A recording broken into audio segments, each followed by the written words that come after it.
ముందుగా తెలంగాణ దినపత్రిక అద్భుతంగా పాలిస్తున్నాం.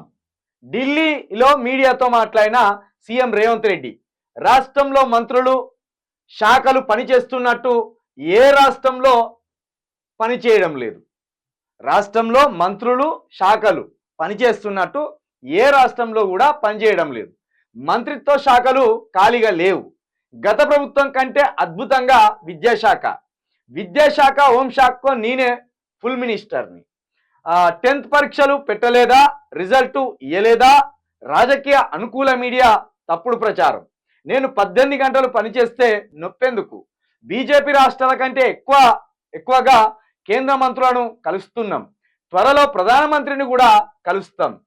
తెలంగాణలో కాంగ్రెస్ పార్టీ అద్భుతంగా పరిపాలన చేస్తుందని ముఖ్యమంత్రి రేవంత్ రెడ్డి అన్నారు. కావాలనే కొందరు తమ ప్రభుత్వం మీద బురద జల్లుతున్నారని మండిపడ్డారు. ఢిల్లీ పర్యటనలో ఉన్న ఆయన గురువారం ఉదయం మీడియాతో మాట్లాడారు. రాష్ట్రంలో మంత్రివర్గం అద్భుతంగా పనిచేస్తుందని, ఏ మంత్రిత్వ శాఖ ఖాళీగా లేదని చెప్పారు. విద్యాశాఖ హోంశాఖలకు తానే ఫుల్ టైం మంత్రిని, పార్ట్ టైం పని చేయడం లేదని, రోజుకు 18 గంటలు పనిచేస్తున్నా గుర్తించరా అంటూ రేవంత్ మీడియాపై మండిపడ్డారు. విద్యాశాఖ హోంశాఖకు తానే క్రియాశీలక మంత్రిగా ఉన్నానని, ఏదో పార్ట్ టైం మంత్రిని కాదు, ఫుల్ టైం మంత్రిగా విజయవంతంగా అధికారులతో సమన్వయం చేసుకుంటూ రోజుకు 18 గంటలు పనిచేస్తున్నా అన్నారు.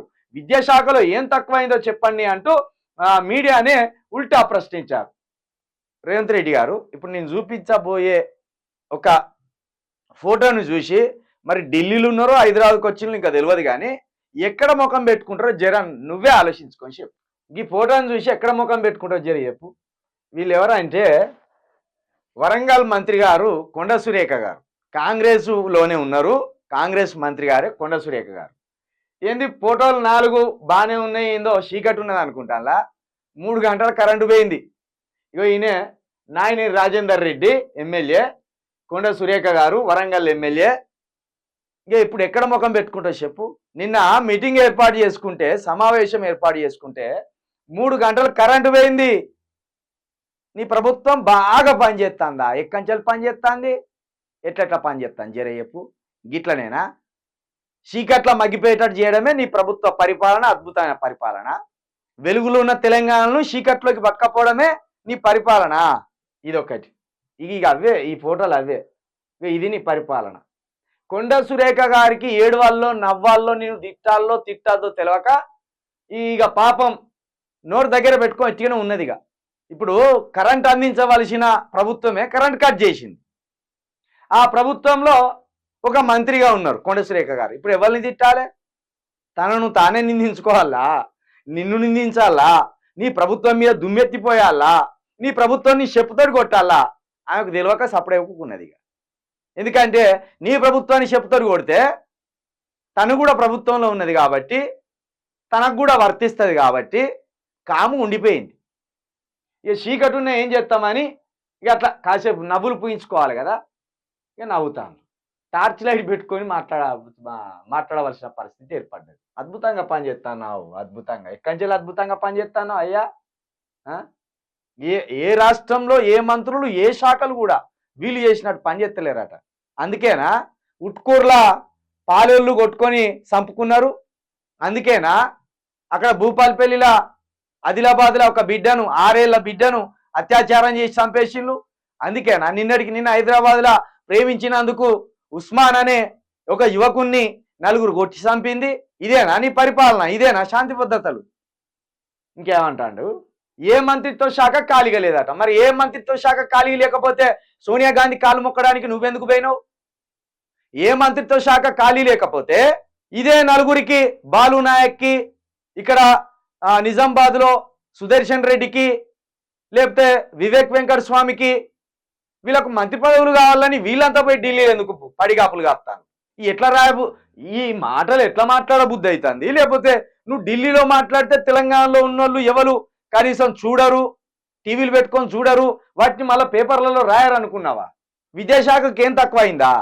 విద్యాశాఖకు మంత్రి లేడు, ముందు ఆ మంత్రిని పెట్టు. విద్యాశాఖకు ఏం తక్కువైందా? నీ మేనిఫెస్టోలో మండలానికి ఒక ఇంటర్నేషనల్ స్కూల్ అని చెప్పినావు. ఆ ఇంటర్నేషనల్ స్కూల్ లేవని అడుగుతున్నాం. విద్యాశాఖలో. విద్యాశాఖకి ఏం తక్కువైందా? మెగా డిఎస్సీఏ అన్నావు, ఆ మెగా డిఎస్సీ ఏమైంది అని అడుగుతున్నావు. బుద్ధి లేని మాటలని మాట్లాడుకుంటా 18 గంటలు పనిచేస్తున్నావు. ఇప్పుడు వారం రోజులు అవుతుంది నువ్వు రాష్ట్రంలో లేక. ఎవడు పరిపాలించాలి రాష్ట్రాన్ని? మరి వచ్చినావు, నిన్ను వచ్చి మెల్లగా జీవన్ రెడ్డిని బుజ్జగించే ప్రయత్నాల్లో పడ్డావు. ఎవరిని నమ్మిస్తానో ఊరికే 18 గంటలు 18 గంటలని. అంటే షౌటోని ముందట శంఖమూదినట్లు అనుకుంటున్నావా ఏంది? గంతే ఎడ్డోళ్ళు ఎవరు లేరు తెలంగాణలో. కాబట్టి ఈ ప్రగల్భాలు ఈ అబద్ధాలన్నీ మానుకో. నేనే ఫుల్ టైం మినిస్టర్ని అంటాడు. నేనేం పార్ట్ టైం జాబ్ కింద పెట్టుకోలే, పార్ట్ టైం జాబ్ కింద ఏం పెట్టుకోలే. నేను ఫుల్ టైంగానే ముఖ్యమంత్రిగా ఎన్నుకున్నారు నీ అధిష్టానం. నిన్ను ఈ ప్రజలు, కొడంగల్ ప్రజలు ఎమ్మెల్యేకి గెలిపించిండ్రు. నీ కాంగ్రెస్ ఏమో ఫుల్ టైం ముఖ్యమంత్రిగా పెట్టింది. నీకేమైనా డౌట్ ఉంటే చెప్పు. ప్రజా భవన్కి వచ్చి నేనేనా ముఖ్యమంత్రిని అని అడిగితే ప్రజలు నువ్వేనయ్యా ముఖ్యమంత్రి అని నీ ముఖం మీద చెప్తారు. అంటే నీకే డౌట్ వస్తుంది. నాకంతా ఈయన మీద నాట నిందలేస్తానులాట, బురద జల్లుతానులాట. ఎట్లా అనిపిస్తుందా ముఖ్యమంత్రి గారు మీకు ఈ మాటలు మాట్లాడడానికి?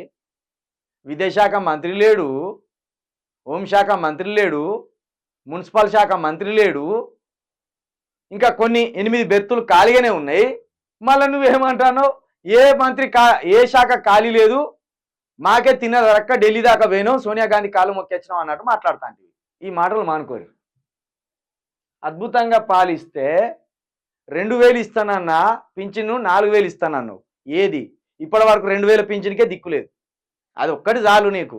అద్భుతంగా పాలిస్తానంటే 200 యూనిట్ల ఉచిత కరెంట్ ఇప్పటి వరకు చాలా మందికి ఇస్తలేవు. ఏమైంది? రైతు భరోసా ఏమైంది? రైతు రుణమాఫీ ఏమైంది? పంట బీమా ఏమైంది? అన్ని ఎక్కడి ఆగి ఉన్నాయి. మళ్ళీ అద్భుతంగా 18 గంటలు పని చేస్తానా అంటున్నావు.